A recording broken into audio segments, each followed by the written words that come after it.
evening, folks, and welcome to Infowars Nightly News on this Thursday, March the 1st edition, with me, your host, Paul Joseph Watson. And straight to our top headline tonight out of the Telegraph: conservative US blogger Andrew Breitbart dies. The conservative American journalist, author, and blogger Andrew Breitbart died in Los Angeles of natural causes on Thursday morning, according to an announcement posted on his Big Journalism website. He was 43 years old. He reveled in baiting the left and President Barack Obama in particular, who he described in a New York Times Magazine piece as a, quote, Marxist. He strongly championed the Tea Party, whose fortunes rose with his after Mr. Obama's election in late 2008.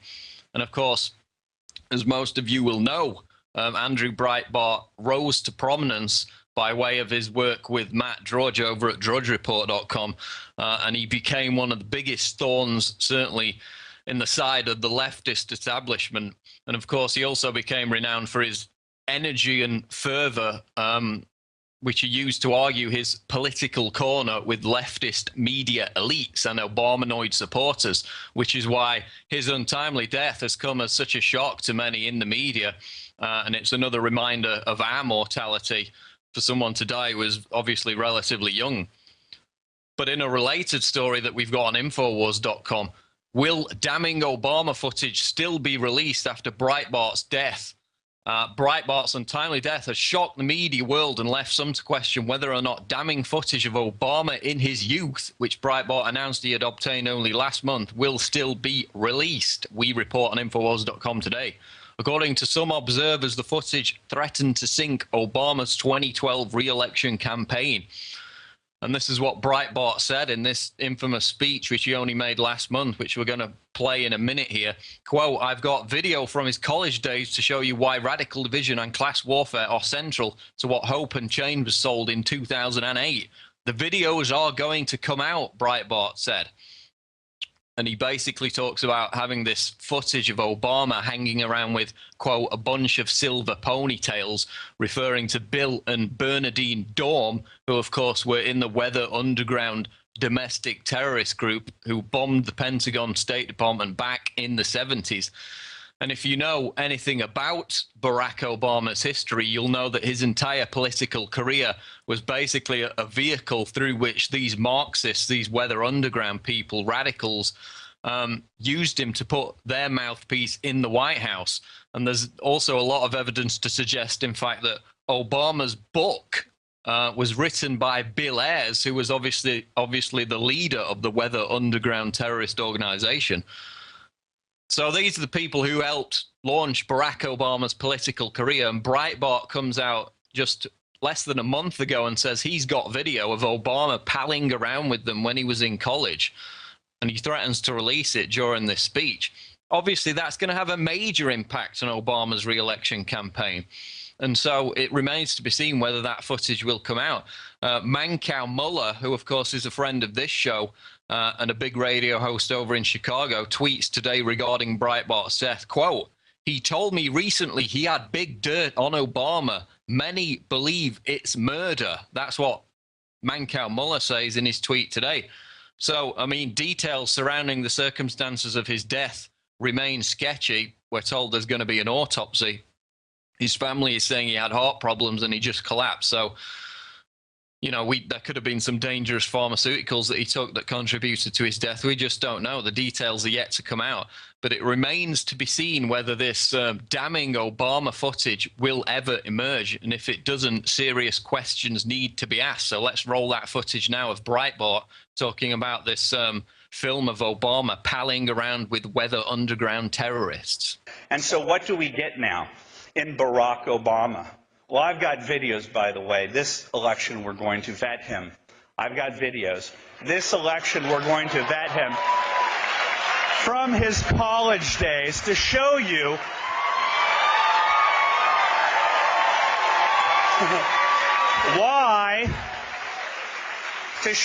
why racial division and class warfare are central to what Hope and Change was sold in 2008. The videos are going to come out.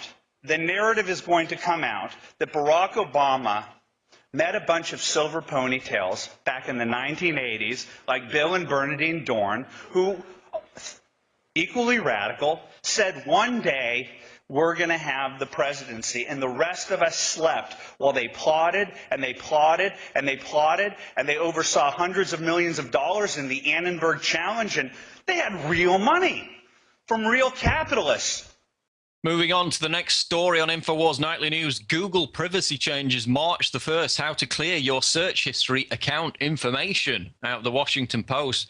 The first and easiest way to use Google but keep the company from collecting information on you is to use the company's services without signing into your account, explains this article. YouTube, search, and maps don't require users to be logged in to use the services, though even signed out users will still see ads based on their search terms, etc. And if you go to this article, it tells you how to, first of all, delete everything Google's collected about you and prevent them from accessing it in future with the announcement of these privacy changes, which is basically every web search that you perform and every other action that you take on the internet is going to be catalogued and shared by Google across its platform of services, so you can be bombarded with tailored ads. And of course, it also came out a couple of years ago that they're literally reading your emails if you use Gmail, again, to target you with personalized ads. And these privacy changes are, in fact, illegal in Europe, and that's why there's so much controversy about them. But you can go click through to that article and find out how to protect yourself against this invasion of your privacy. Is the controversy going to stop people from using Google's services? Well, don't hold your breath. Next story. Hillary Clinton admits US and Al-Qaeda on the same side in Syria. Secretary of State Hillary Clinton has admitted that Al-Qaeda and other groups on the State Department's terror list are on the same side as the United States in Syria, and that they are aiding opposition rebels. In an interview with BBC News, Clinton states, quote, "We have a very dangerous set of actors in the region, Al-Qaeda, Hamas, and those who are on our terrorist list, to be sure, claiming to support the opposition in Syria." So let's go to that BBC News clip now. We have a very dangerous set of actors in the region, Al-Qaeda, Hamas, and those who are on our terrorist list, to be sure, claiming to support the opposition. So there you have it, confirmation from the mouth of the warmonger Hillary Clinton herself. Hillary admits what we knew all along, just like in Libya, where after the glorious humanitarian intervention sold by the global establishment media, the country which had the highest standard of living on the entire continent is now a civil war-torn hellhole where anyone who these gang of rebels don't like is tortured and carted off to a concentration camp. Just like in Libya, the Al-Qaeda terrorists that served the US military-industrial complex so well in Afghanistan, Bosnia, and Serbia are back on the scene in Syria after, of course, having been airlifted there by NATO and US forces. And they're now carrying out terrorist bombings on behalf of the opposition rebels in Syria, which the corporate media still continues to describe as, quote, innocent demonstrators, even as they are photographed carrying around rocket-propelled grenades. So imagine if a bunch of Tea Partiers went down to the White House carrying rocket-propelled grenades. Do you think the media would describe them as innocent protesters? What do you think would happen to them? Of course, they'd have their heads blown off by snipers in a heartbeat. But the rebels in Syria, who are doing very much the same thing, publicly backed by Al-Qaeda terrorists, as Hillary Clinton just admitted, they're the good guys. Let's just gloss over the annoying little facts that the Arab League report said there was indiscriminate violence on both sides of the equation and that this was a civil war. And let's just concentrate, you know, on Syria Danny, who's on CNN again for the 21st day running, begging for a US military intervention because it certainly helped those black folks in Libya who are now being bulldozed into a landfill, didn't it? It was a glorious humanitarian intervention there. And now, in addition, we've got reports that rebel leaders are running around bragging to the news agencies that the US and France are handing them anti-aircraft missiles. But according to David Cameron and William Hague, we're not arming anyone, even as British special forces have been on the ground for weeks directing rebel and al-Qaeda forces in Syria, as well as thousands of US troops training these rebels on the borders around the country. And, you know, they want these final two dominoes. They need Syria and Iran to fall, and they're next on the chopping block. So the only way to prevent it is for Russia and China, as we've seen with the UN failure to obtain the resolution, is for them to back up their tough talk with some genuine action, which is not likely. And if it does happen, it will only create more chaos on a global scale. So again, Hillary Clinton admits that the US and al-Qaeda are in league once again. Moving on to our next story, shifting back to domestic matters now. Media Matters boss paid former partner 850 grand blackmail settlement. Media Matters chief David Brock said paid a former domestic partner $850,000 after being threatened with damaging information involving the organization's donors and the IRS. A deal that Brock later characterized as a blackmail payment, according to legal documents obtained by FoxNews.com. Brock, 49, heads of the nonprofit Media Matters for America, which bills itself as a watchdog of the conservative media, but has recently come under fire for allegedly coordinating with Democrats in what could be seen as a violation of its tax-exempt status. So more dirt coming out on Media Matters. They're on the ropes once again. Of course, Media Matters routinely targets Infowars and Alex Jones for character assassinations and smear attacks. We had the big investigation by the Daily Caller last month, which confirmed what we've been reporting for years, which is the fact that Media Matters is little more than a propaganda front group for the Obama White House. Regular meetings, conference calls with White House officials, and then, of course, you have the $1 million donation from George Soros himself.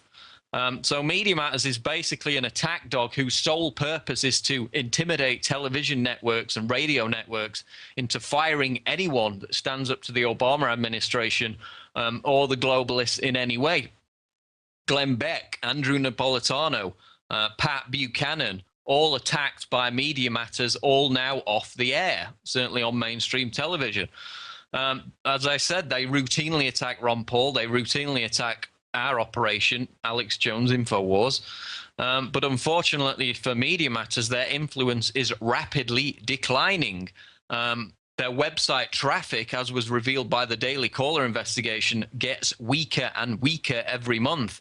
Infowars.com completely creams MediaMatters.org when it comes to readership. So now, in the aftermath of this Daily Caller investigation, they're basically in terminal decline. They've been completely exposed for what they are, which is an Obamanoid mouthpiece, a front for the White House.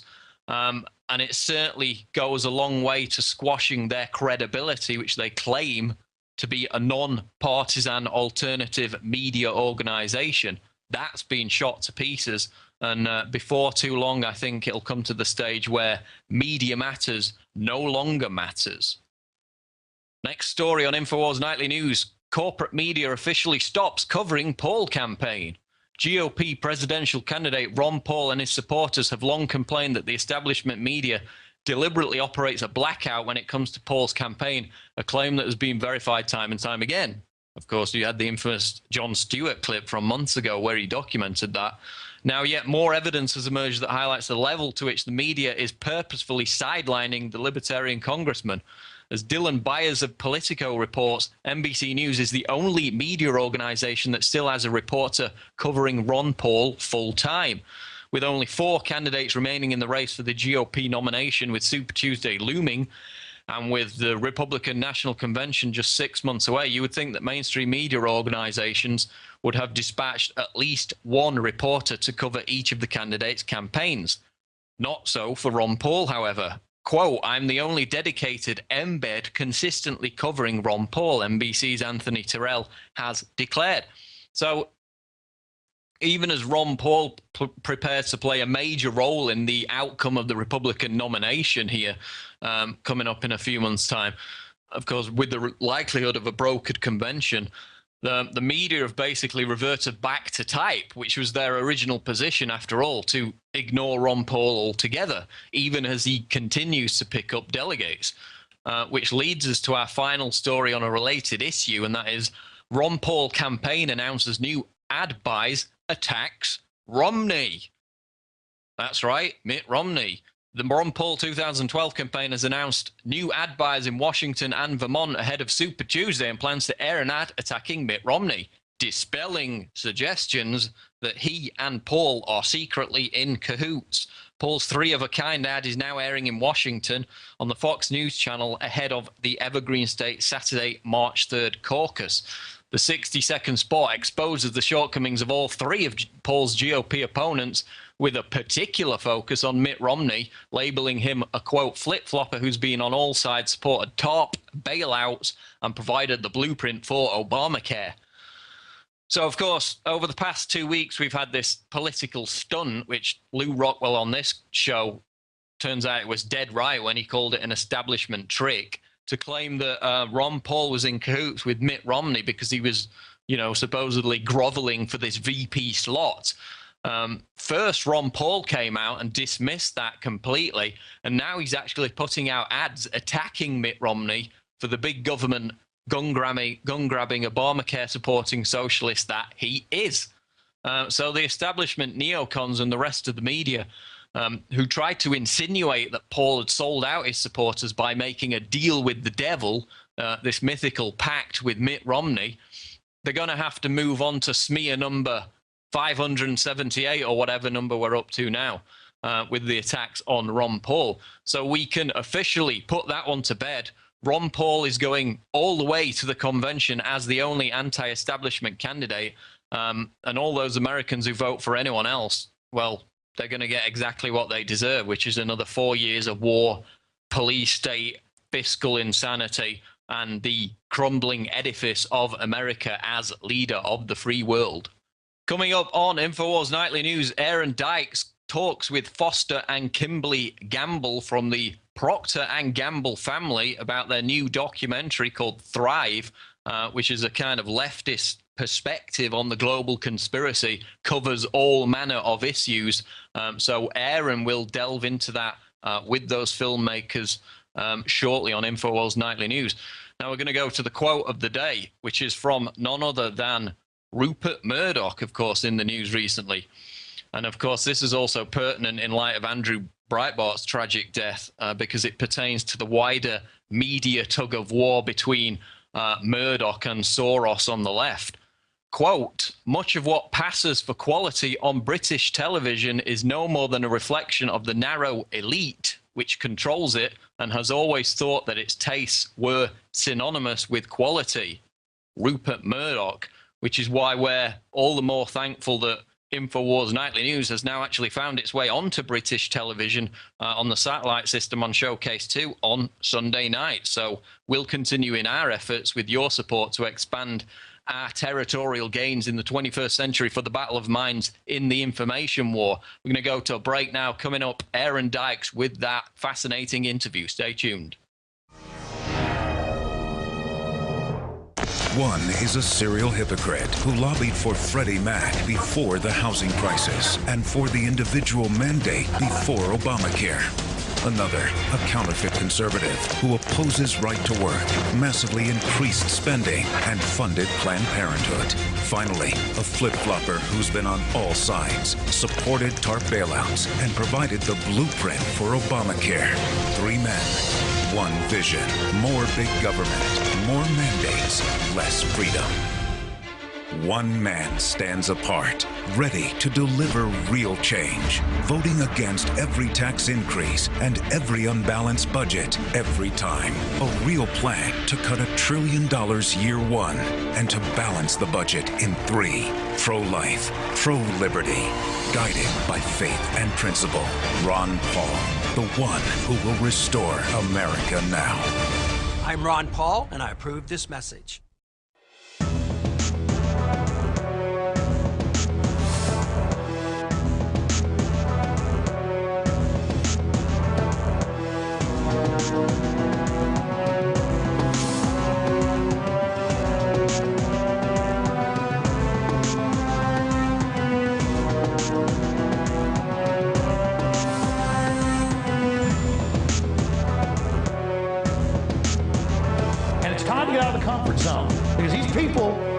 not playing games.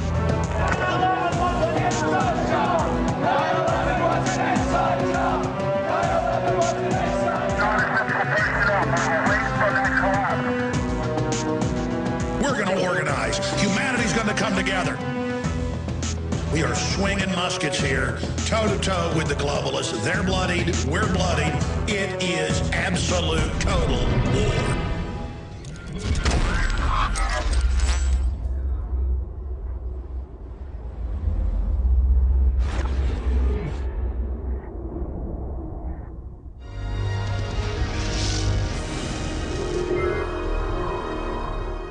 And we are back from break on the Infowars Nightly News. We're joined now by the two filmmakers of Thrive, which really takes a deep look at what we could do for alternative systems of energy and an altogether reformed system itself. As there's so many problems here on Earth, there's so many potentials, but how do we tap into that, and how do we defeat the system that is currently occupying our world and preventing us from reaching that further development? We are joined now by Foster Gamble and his wife Kimberly Carter Gamble, both who put together the film Thrive. Thanks so much for joining us.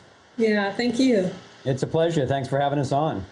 So, yeah, certainly appreciate you joining us. There's a whole history of hidden occult technology, suppressed free energy, going back to Tesla and John Worrell Keeley and so many other inventors, probably mostly 100 years ago and even more. And here we are today with our problems just growing and growing.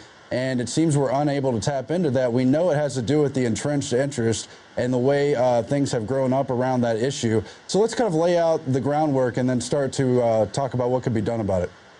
Great. Well, you mean in relation to free energy, the key to that area of solutioning, as well as so many others for us, as we lay out in the movie, is an understanding of this toroidal form, this donut-shaped vortex, which is apparently the fundamental shape that sustainable systems must acquire in order to last in a healthy way throughout our universe, you know, from atoms to the clustering of galaxies. So one application of that understanding of kind of the blueprint of enduring healthy systems is that there are numerous inventors, have been for over a century, and maybe way back even to ancient cultures, or who mimic this pattern with various types of materials and then put their technologies into resonance, either rotating at a certain frequency or vibrating at a certain frequency, getting into a certain harmonization of a sequence of magnets and so forth, in such a way that the natural toroidal shape of how energy flows and dances in our universe is mimicked by a device. And then the device, when tuned properly, can actually start pouring out electricity cleanly and safely. So this has been done by numerous inventors. We've been able to be into some of those labs and see them firsthand, and it just moves you to tears when you realize we don't need to be fighting over other people's oil. We don't need to be creating asthma and destroying our atmosphere and so forth. These technologies already exist. However, they are virtually all being brutally suppressed. These laboratories are being raided by SWAT teams. The equipment is being stolen. The patents are being suppressed and so forth. So we're in a political dilemma, kind of where the electric car was, 40 years ago, and now we're seeing the electric cars are finally starting to come out, even though we had them, decades ago. I have no question that we have access to these so-called zero point or radiant, these new energy technologies. Now we've just got to get enough social will, enough financial support behind these inventors to secure their labs and to get these technologies completed and out there so that people have access to them, and we can drastically reduce our electric and fuel bills, and also have proof that we're living actually in a universe of infinite abundance. But we've been told progress is about greater centralization of government, but actually this film shows, and all the research I've done shows, that getting independent, getting decentralized, going back to the local, and the idea of having that technology at a personal and community level is really what would give us what I would consider anyway true progress. Your responses to that? Talk about that at all? Yeah, well, I think that one of the things that we've done is we really embedded Thrive within a context of solutions, because I think that when people realize that there is so much that they can do on a local level and in their personal lives, it actually allows them to be more open to the information. I know for me, the way this started was that I used to work with abused and homeless kids. And when I did that, I subscribed to various magazines and periodicals all about the state of children in the world. And I could just devour those magazines and then go to work because I felt like there was some impact that I could have on the situation.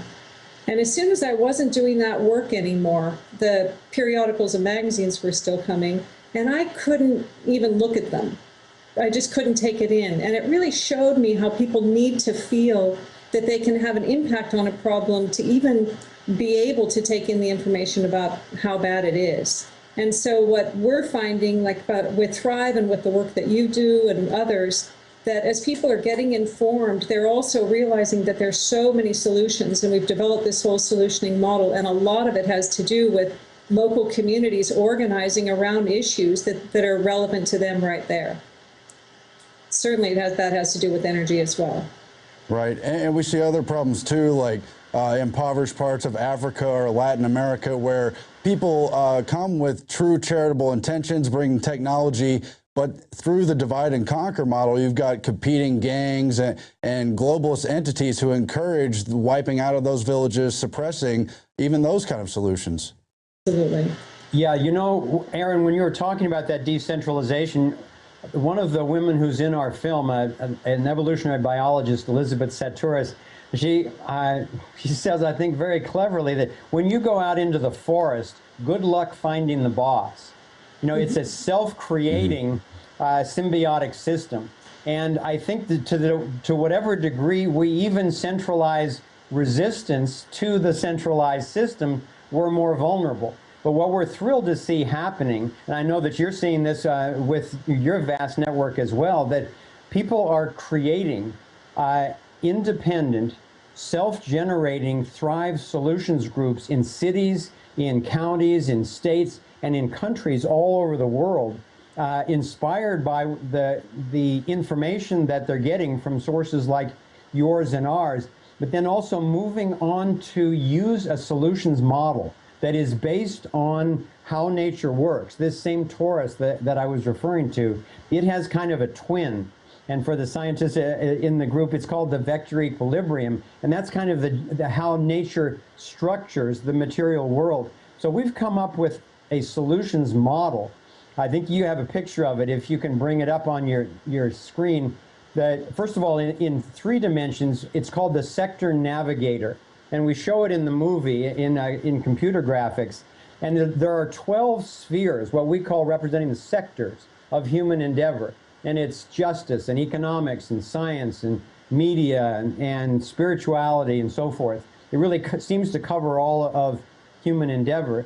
And in our solutions approach, we invite people in their communities to come together who are inspired to turn things around, then self-identify as to which sector they're drawn to. What are they passionate about? What are they good at? And then to meet in subgroups with people who are in that sector. And then further to identify, okay, am I someone who wants to work on immediate needs? Am I a doctor who wants to go to Africa and work with Doctors Without Borders, or serve food in a soup kitchen or something like that? Or am I someone who would rather work on the systemic level, working on the corruption in the economic system or in the media system or in the governance system and so forth? Or am I someone at the third level who feels talented with helping people expand their worldview, to deepen their knowledge, what we call the consciousness shift? And what we've been finding is that as people find their particular niche and realize that all of the other sectors and the other levels are also going to be being handled by highly skilled and passionate people, there's a sense of profound relaxation where one can go about doing your part in communication with sectors that are doing all of the other parts, but knowing that nobody has to do the whole thing. So this is something that we're really excited about, and seeing just inspire people and help people to organize all over the country and all over the world. Right.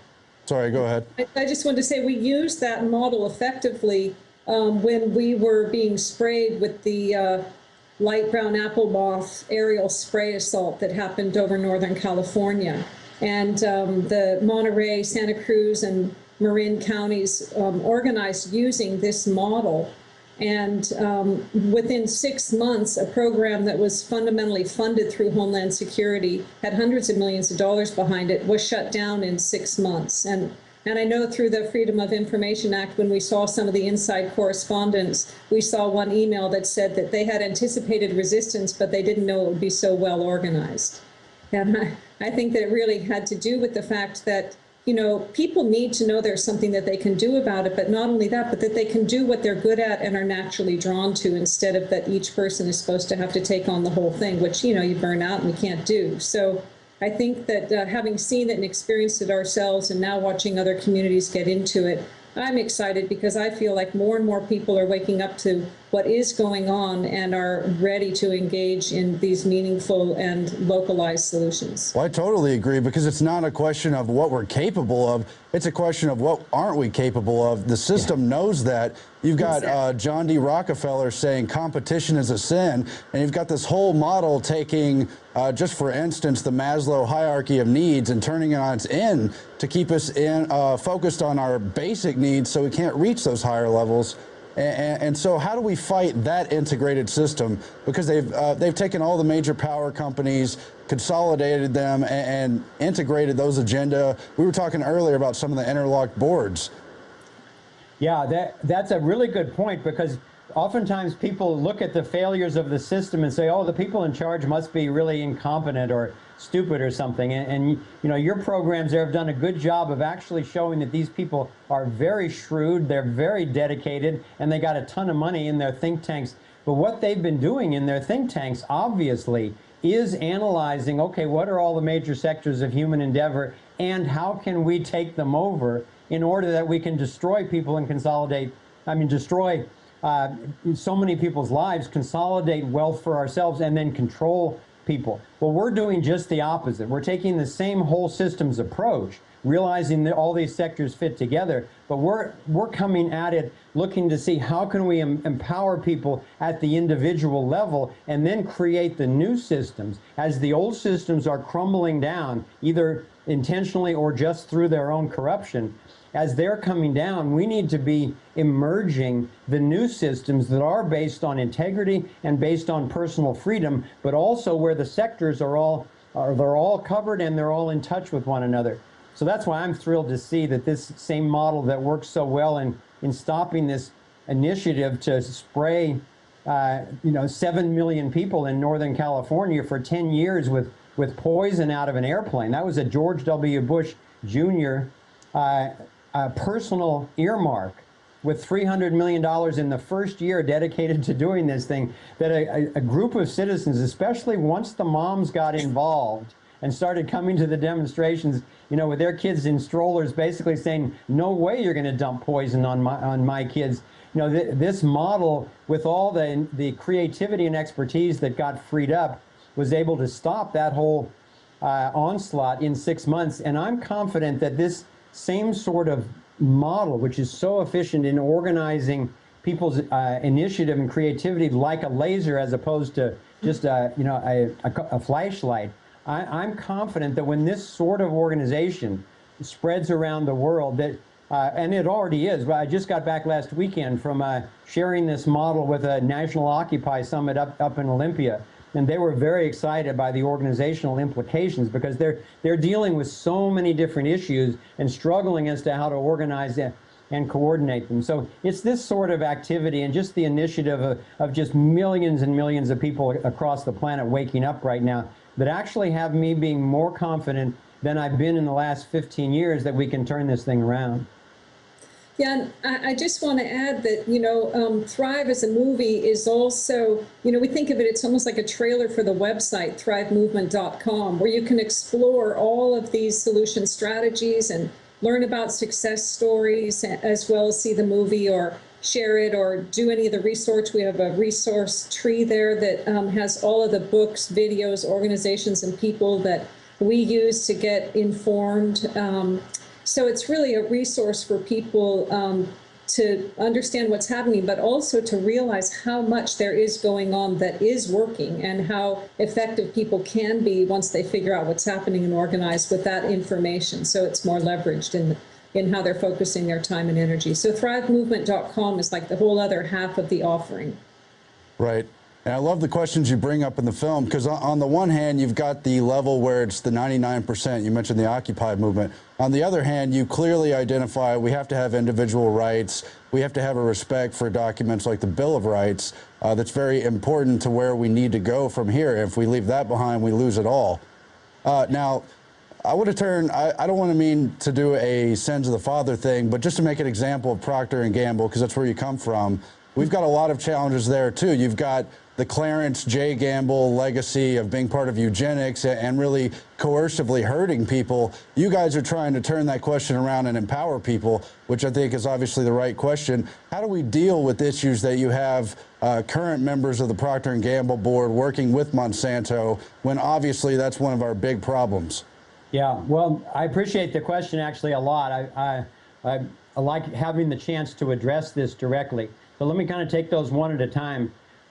First of all, in terms of Clarence Gamble, this is a person that I did meet a few times and actually really enjoyed him a lot. He was one of the most innovative members of the family. And I was shocked when I read David Icke and then saw Endgame to see how he was characterized as someone who was actively and covertly depopulating. Because I know he was associated with the eugenics movement, and that's unfortunate in those times. I communicated with his whole side of the family once I heard these reports and said, is this true that he was involved in any kind of mandatory or covert sterilization? And they said no. As far as any of them knew, he was never himself. In fact, he was a fighter against mandatory sterilization, even though he was very much in favor of spreading the optional birth control and so forth to 30 countries around the world. So I don't know definitively, but that's as best I could find out from the family. But in any case, whatever he was involved in, obviously each one of us is our own human beings, and as we say in the film, there's no more dangerous plot on the planet right now than the elite plot to actively depopulate the planet. And so we're doing everything we can to expose that. So now in relation to Procter & Gamble itself, I personally am very grateful to my ancestor, who was a candle maker and a soap maker, for the legacy that he passed on to me, which is just enough money to spend my life tracking these very questions and then making a film to try to do everything I could about it.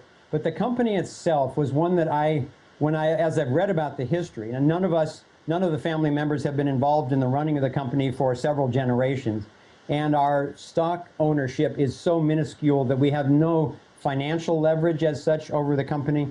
But we do have a little bit of kind of public leverage, because if a bunch of us come forward as the members of the legacy family against one of their policies, it's embarrassing for them. So we've been able to have some success in coercing them to reduce pollution, and especially to eliminate animal testing. We've gotten them to eliminate over 90% of what they were doing. We're working on the last 5 to 10% of that.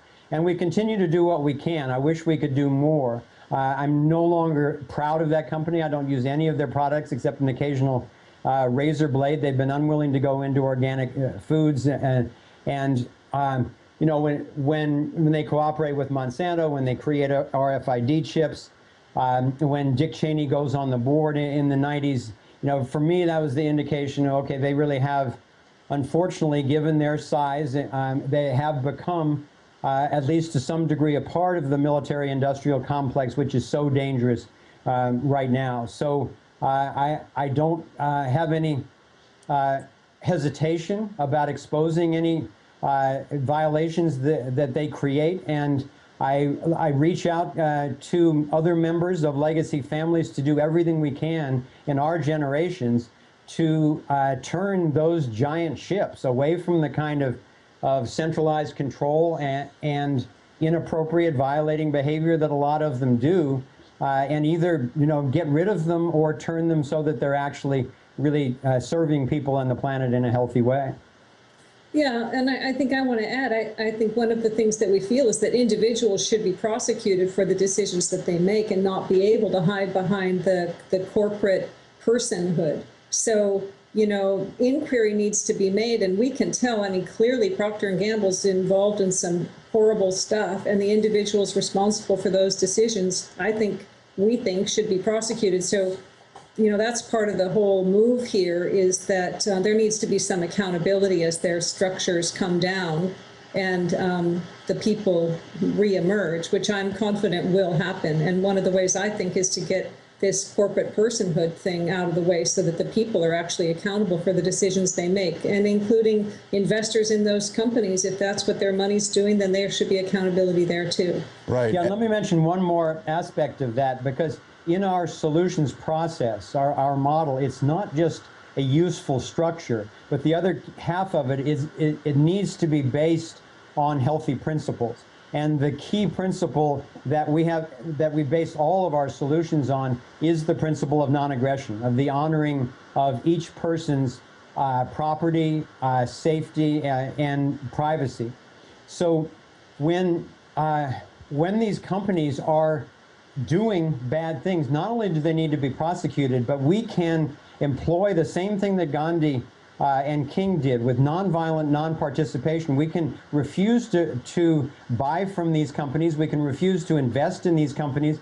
We can protest against these companies, and we can divest from other companies or organizations or universities or whatever that also invest them in the same way that divestment was so critical to getting rid of apartheid, at least to what degree it has been in South Africa. The same thing can be true for the multinational corporations and the banks in America and across the developed world.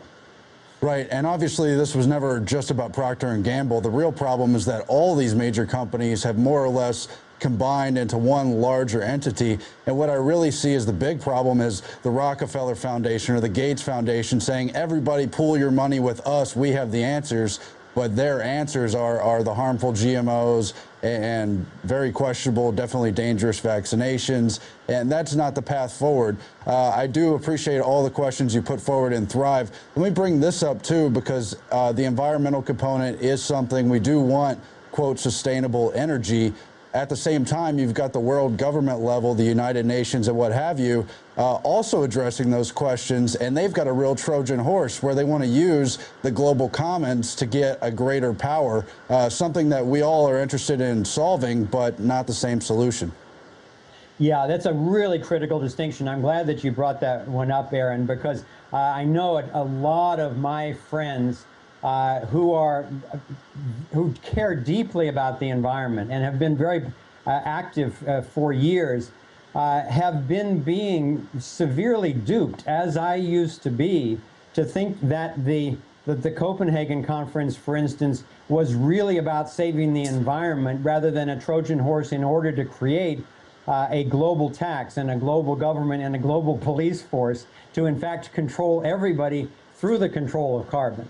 And it's the same thing with a lot of people are still being fooled, including here in Santa Cruz, by programs like Agenda 21, where they learn to use all the right words like, equality and sustainability and enduring systems and all that type of thing. But really, if you look at it, under the guise of that, they're stretching the tentacles of the one world government and the super state structure right down into your local communities and taking over your environment, your water, the air, the local systems, the local governments, and so forth, under the guise of taking care of the environment. And we really need to wake up and make a more mature and discerned distinction there before it's too late.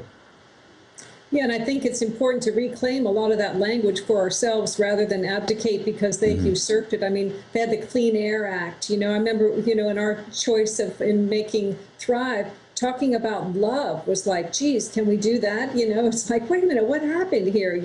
How is it there are these words, whether they have to do with sustainability or clean air or basic human goodness and the capacity that we have to love and care for each other, you know, suddenly those become, you know, risque things to talk about, or we're going to be misunderstood, instead of let's reclaim this and say, yes, we're absolutely for sustainability of a conscious, aware nature that is based in individual freedom. Right. And so I guess my final question would be this in two parts. A, which free technology energies are the most promising? I've read a lot on these inventors. We get emails about it constantly. I know people out there have looked into this. What's going to be at our homes, on our individual properties in the coming future? The second part is, you could have, you know, theoretically the spaceship with the future civilization and all the answers on board. The problem is I don't see my ticket onto that system because there's effectively a scientific dictatorship in place, and those seats have already been reserved by people who think they own the future. Yeah, first of all, in terms of the devices, there's a man named Sterling Allen who runs a website called PES Wiki, PES, Pure Energy Systems Wiki. And they really stay on top of what's emerging, at least publicly. There are tons of private, you know, secret labs, because unfortunately there still have to be, where they're not going public until they're really ready. But Sterling does a great job of keeping his top 5 list up to date. And he just got back from South Africa, inspecting a technology over there that might be released, he said, in early March. So it literally could be in the next few weeks. A very exciting technology that could be coming to market right away. There's another one people are hearing about, the Rossi ECAT device, which is a cold fusion device that seems to be holding a lot of promise. I haven't heard anything for a few weeks now, but I'm watching that one pretty closely. John Bedini has got amazing magnetic motors and radiant energy devices. And I know that he could come out with over unity devices if he was allowed to, and because he had them many years ago. Currently, he doesn't market any over unity devices because he was told he couldn't. But keep an eye on PES Wiki, and that'll keep you up to date on what's surfacing in the public domain. That's PES Wiki, correct? Yes. Yeah. Okay. Yeah, and also we do updates at thrivemovement.com, and there's a lot that you can check out there under the whole free energy solutions. Yeah, and then in relation to the scientific dictatorship, I think this is a really key point as well, because first of all, technology can really help raise our lifestyle. Technologies like the computers and networks that we're speaking over right now is helping us get informed and get organized like never before. But on the other hand, the technology itself is never going to develop our consciousness for us. It's not going to, we can't turn management of humanity over to computers or to any organization. I think that your point is really critical, because as we go forward, we're absolutely convinced that unless it's on the basis of honoring the sovereignty of every single individual equally, then we're not going to make it, even as a species, because as soon as the seeds of tyranny are sown by giving a few people a monopoly over force and monopoly over money, it leads to tyranny every time. And now with the weaponry that is available, even if we could muster even a violent revolution, I'm not suggesting it, but if it came to that in our own self-defense, it would be disastrous for the planet right now. So to the degree to which we can emerge healthy systems now based on the freedom of each individual and the communication systems that we've got now, I think we've got a really good shot, but we can't turn it over to some sort of elite scientific dictatorship, right, as you say. Right. Yeah, and I don't want to leave this planet. And I'm not willing to give that one up. I'll definitely stay. And I think this power of nonviolent non-participation is something that, you know, we saw with Gandhi and we've seen with King. And I think that's really what's emerging here, as people are getting informed and realizing that, you know, this pyramid structure of domination and control, while people are at the bottom of it now, you know, impacted completely with all of the effects of it, it also means it relies on us participating. That's where the true power is, in the people. And I have a lot of confidence that we're going to be able to stay on this planet and come up with the solutions that we need. And we do our best to put those out at thrivemovement.com and appreciate the work that you're doing and so many others. And yeah, truly, self-governance has rarely been tried at all.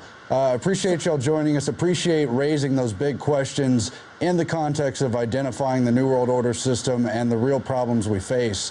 And so I think everybody does need to see the film and join the conversation and follow it at your website, thrive.org, right? Thrive Movement. Thrive Movement. ThriveMovement.com, and then you have the DVD available at Infowars as well as through our website. That's right. We have it at Infowars. Kimberly Carter Gamble and Foster Gamble, thank you for joining us. It was a pleasure talking to you. You're welcome. Thanks, Aaron. Thank you. And that's it for the Infowars Nightly News. We'll be back again tomorrow. Stay tuned and help support our broadcast. Consider subscribing, and don't forget to check out the new documentary, New World Order, Blueprint of Mad Men. Thanks.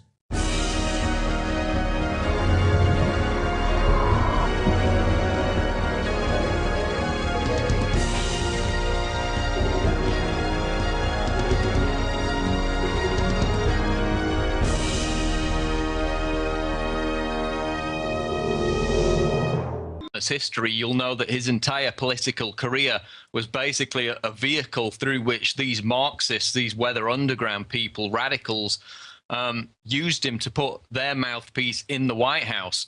And there's also a lot of evidence to suggest, in fact, that Obama's book was written by Bill Ayers, who was obviously the leader of the weather underground terrorist organization. So these are the people who helped launch Barack Obama's political career. And Breitbart comes out just less than a month ago and says he's got video of Obama palling around with them when he was in college. And he threatens to release it during this speech. Obviously, that's going to have a major impact on Obama's re-election campaign. And so it remains to be seen whether that footage will come out. Mancow Muller, who, of course, is a friend of this show and a big radio host over in Chicago, tweets today regarding Breitbart's death, quote, "He told me recently he had big dirt on Obama. Many believe it's murder." That's what Mancow Muller says in his tweet today. So, I mean, details surrounding the circumstances of his death remain sketchy. We're told there's going to be an autopsy. His family is saying he had heart problems and he just collapsed. So, you know, there could have been some dangerous pharmaceuticals that he took that contributed to his death. We just don't know. The details are yet to come out. But it remains to be seen whether this damning Obama footage will ever emerge. And if it doesn't, serious questions need to be asked. So let's roll that footage now of Breitbart talking about this film of Obama palling around with weather underground terrorists. And so what do we get now in Barack Obama? Well, I've got videos, by the way. This election, we're going to vet him. I've got videos. This election, we're going to vet him from his college days to show you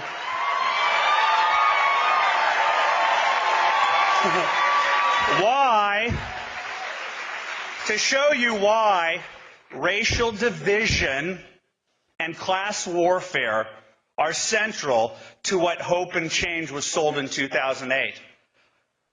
The videos are going to come out. The narrative is going to come out that Barack Obama met a bunch of silver ponytails back in the 1980s, like Bill and Bernadine Dorn, who, equally radical, said one day we're going to have the presidency, and the rest of us slept while they plotted and they plotted and they plotted, and they oversaw hundreds of millions of dollars in the Annenberg Challenge, and they had real money from real capitalists. Moving on to the next story on Infowars Nightly News, Google privacy changes mock his political corner with leftist media elites and Obamanoid supporters, which is why his untimely death has come as such a shock to many in the media.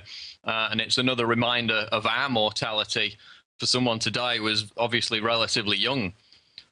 But in a related story that we've got on Infowars.com, will damning Obama footage still be released after Breitbart's death? Breitbart's untimely death has shocked the media world and left some to question whether or not damning footage of Obama in his youth, which Breitbart announced he had obtained only last month, will still be released. We report on Infowars.com today. According to some observers, the footage threatened to sink Obama's 2012 re-election campaign. And this is what Breitbart said in this infamous speech, which he only made last month, which we're going to play in a minute here. Quote, "I've got video from his college days to show you why radical division and class warfare are central to what Hope and Change was sold in 2008. The videos are going to come out," Breitbart said. And he basically talks about having this footage of Obama hanging around with, quote, "a bunch of silver ponytails," referring to Bill and Bernardine Dorm, who, of course, were in the Weather Underground domestic terrorist group who bombed the Pentagon State Department back in the 70s. And if you know anything about Barack Obama,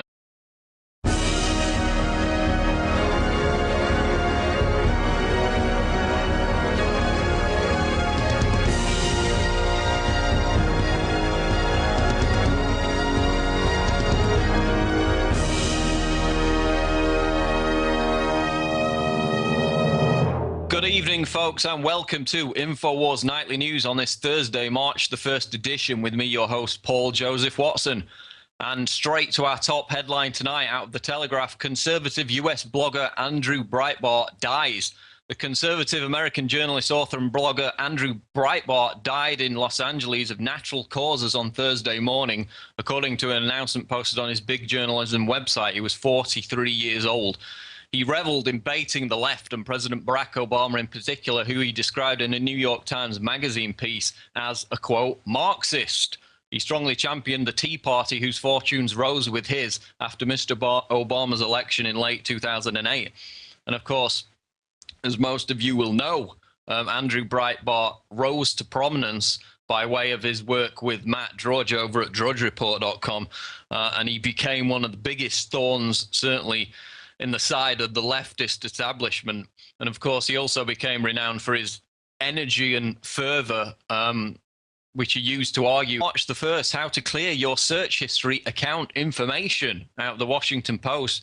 The first and easiest way to use Google but keep the company from collecting information on you is to use the company's services without signing into your account, explains this article. YouTube search and maps don't require users to be logged in to use the services, though even signed out users will still see ads based on their search terms, etc. And if you go to this article, it tells you how to, first of all, delete everything Google's collected about you and prevent them from accessing it in future with the announcement of these privacy changes, which is basically every web search that you perform and every other action that you take on the internet is going to be catalogued and shared by Google across its platform of services, so you can be bombarded with tailored ads. And of course, it also came out a couple of years ago that they're literally reading your emails if you use Gmail, again, to target you with personalized ads. And these privacy changes are, in fact, illegal in Europe, and that's why there's so much controversy about them. But you can go click through to that article and find out how to protect yourself against this invasion of your privacy.